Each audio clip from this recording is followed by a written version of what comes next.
ನಮಸ್ತೆ ಮೇಡಮ್. ನನ್ನ ನಮಸ್ತೆ. ಹೆಸರು ಲೋಕೇಶ್ ಅಂತೇಳಿ ಮಂಗಳೂರಿನ ಮಾತಾಡ್ತಾ ಇದ್ದೇನೆ. ಪ್ರಥಮವಾಗಿ ನನ್ನ ಇಬ್ಬರು ಗುರುಗಳಾದಂತಹ ವಿಜಯ ಗುರುಜಿ ಮತ್ತು ಮದನ್ ಭಾಯಿ ಗುರುಜಿ ಸಾಷ್ಟಾಂಗ ಪ್ರಣಾಮ ಮಾಡ್ತಾ ಇದ್ದೇನೆ. ಯಾಕಂತ ಹೇಳಿದ್ರೆ ಇಂಥ ಒಂದು ಅಮೂಲ್ಯವಾದ ಒಂದು ವಸ್ತು ನನ್ನ ಕೈಗೆ ಕೊಟ್ಟಂತಹ ಇಬ್ಬರು ಗುರುಗಳಿಗೆ ಅಂದ್ರೆ ಎಷ್ಟು ಹೇಳಿದ್ರು ಸಾಕಾಗ್ಲಿಕ್ಕಿಲ್ಲ. ಯಾಕಂತ ಹೇಳಿದ್ರೆ ನಾನು ಕಳೆದ ಒಂದು ವರ್ಷದಿಂದ ನಾನು ಈ ಒಂದು ನನ್ನ ಮಿಸಸ್ ಇದೊಂದು ಕಣ್ಣಿದ್ದೊಂದು ಪ್ರಾಬ್ಲಮ್ ಇತ್ತು. ಅಂದ್ರೆ ಆಕ್ಚುಲಿ ಇವರಿಗೆ 36 ಇಯರ್ಸ್. ಈ ಏಜ್ ಅಲ್ಲಿ ಕಾಟ್ರಾಕ್ಟ್ ಅಷ್ಟು ಬೇಗ ಇಶ್ಯೂ ಬರುದಿಲ್ಲ. ಬಟ್ ಇವರದು ಎರಡು ಕಣ್ಣಲ್ಲಿ ಕೂಡ ಕಾಟ್ರಾಕ್ಟ್ ಮತ್ತು ರೆಟಿನಾ ಎರಡು ರೆಟಿನೋ ಮತ್ತು ಇಶ್ಯೂ ಇತ್ತು. ಲೆಫ್ಟ್ ಲಾಸ್ಟ್ ಇಯರ್ ಆಯ್ತು. ರೈಟ್ ಇದು ಲಾಸ್ಟ್ ಡಿಸೆಂಬರ್ ಅಲ್ಲಿ ಆಯ್ತು. ಅಂದ್ರೆ 2 ಇಯರ್ಸ್ ಮುಂಚೆ ಲೆಫ್ಟ್ ಇದು ಸರ್ಜರಿ ಆಯ್ತು, ರೆಟಿನಾ ಮತ್ತು ಕಾಟ್ರಾಕ್ಟ್. ಬಟ್ ಅವರಿಗೆ ದೂರದ ಕಾಣ್ತಾ ಇರಲಿಲ್ಲ, ಲೋ ಲೋ ಆಗ್ತಾ ಬರ್ತಾ ಇತ್ತು. ಆದ ಕಾರಣ ಲೆಫ್ಟ್ ಸೈಡ್ ಆಗಿ ಲಾಸ್ಟ್ ಇಯರ್ ರೈಟ್ ಇದೆ. But rice is very serious condition ಇತ್ತು. ಯಾಕಂತ ಹೇಳಿದ್ರೆ ಅವರ ಕಣ್ಣಲ್ಲಿ ಕಾಟ್ರಾಕ್ಟ್ ಆಗಿ ರೆಟಿನಾ ಆಗುವಾಗ ರೆಟಿನಾನಲ್ಲಿ ಒಂದು ವೈರಸ್ ಅಂದ್ರೆ ಅವರ ನರದಲ್ಲಿ ಒಂದು ಇನ್ಫೆಕ್ಷನ್ ಇದೆ ಅಂತ ಹೇಳಿದ್ರು. ಅದು ಲಾಸ್ಟ್ ನವೆಂಬರ್ ಅಲ್ಲಿ ಚೆಕ್ ಮಾಡುವಾಗ ಇನ್ಸ್ಪೆಕ್ಷನ್ ಗೊತ್ತಾಯ್ತು. ಆ ಇನ್ಸ್ಪೆಕ್ಷನ್ ಇಂದಾಗಿ ಕಣ್ಣು ಊತ ಬರ್ತಾ ಇತ್ತು, ನರ್ವ್ಸ್ ಅಲ್ಲಿ ಊತ ಬರ್ತಾ ಇತ್ತು. ಲಾಸ್ಟ್ ಅದಕ್ಕೊಂದು antibiotic 1000 mg per day 3 tablets.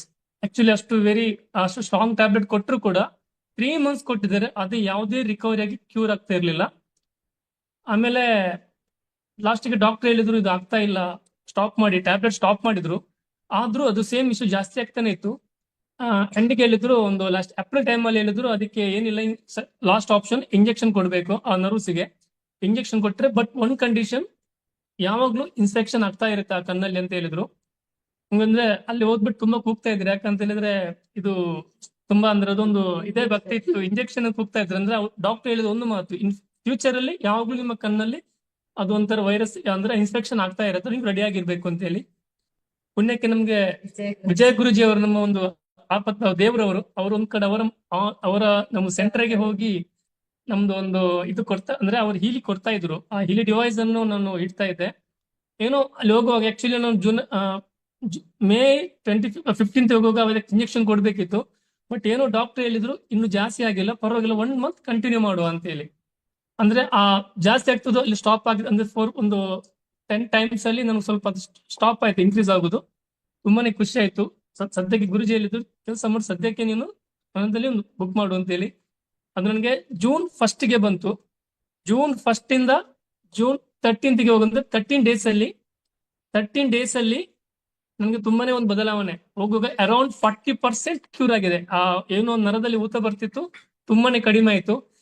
ಜುಲೈಲಿ ಹೋಗುವಾಗ 1 ಮಂತ್ ಹೋಗಿ ಕಂಪ್ಲೀಟ್. ಯಾಕಂತ ಹೇಳಿದ್ರೆ ಅದು ರಿಸಲ್ಟ್ ಅಲ್ಟಿಮೇಟ್.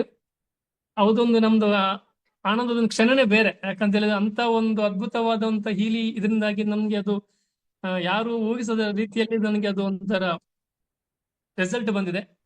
ಅದನ್ನು ಡಾಕ್ಟರ್ ಶಾಕ್ ಆಗಿದ್ದಾರೆ. ಯಾಕಂತ ಹೇಳಿದ್ರೆ ನಾನು ಇಂಜೆಕ್ಷನ್ ಕೊಟ್ಟಿಲ್ಲ, ಅದು ಹೇಗೆ ರಿಕವರಿ ಆಯ್ತು ಅಂತ ಹೇಳಿ. ಬಟ್ ಡಾಕ್ಟರ್ಗೆ ಇನ್ನೂ ಹೇಳಿಲ್ಲ, ಬಟ್ ಇನ್ನು ತೋರಿಸ್ತೇನೆ. ಯಾಕಂದ್ರೆ ನನಗೆ ರಿಕವರಿ ಆದ್ಮೇಲೆ ತೋರಿಸ್ಬೇಕು ಅಂತ ಹೇಳಿ. ಈಗ ಎವ್ರಿ 3 ಮಂತ್ಸ್ ಒಂದು ವಿಸಿಟ್ ಉಂಟು. ಡಾಕ್ಟರ್ ಕೇಳಿದ್ರು ನಾನು ನಿಮ್ಗೆ ಇಂಜೆಕ್ಷನ್ ಕೊಟ್ಟಿದ್ದೇನಾ ಅಂತ. ಇಲ್ಲ ಅಂತ, ಮತ್ತೆ ಈಗ ರಿಕವರಿ ಆಯ್ತು ಅಂತ ಹೇಳಿ. ಆದ್ರೂ ನಾನು ಹೇಳಿಲ್ಲ, ಯಾಕಂದ್ರೆ ಇನ್ನೂ ರಿಕವರಿ ಆದ್ಮೇಲೆ ಕೊಡ್ಬೇಕು ಅಂತ ಹೇಳಿ ನಾನು ಸಸ್ಪೆನ್ಸ್ ಅಲ್ಲಿ ಇಟ್ಟಿದ್ದೇನೆ. ಧನ್ಯವಾದಗಳು ಮೇಡಮ್.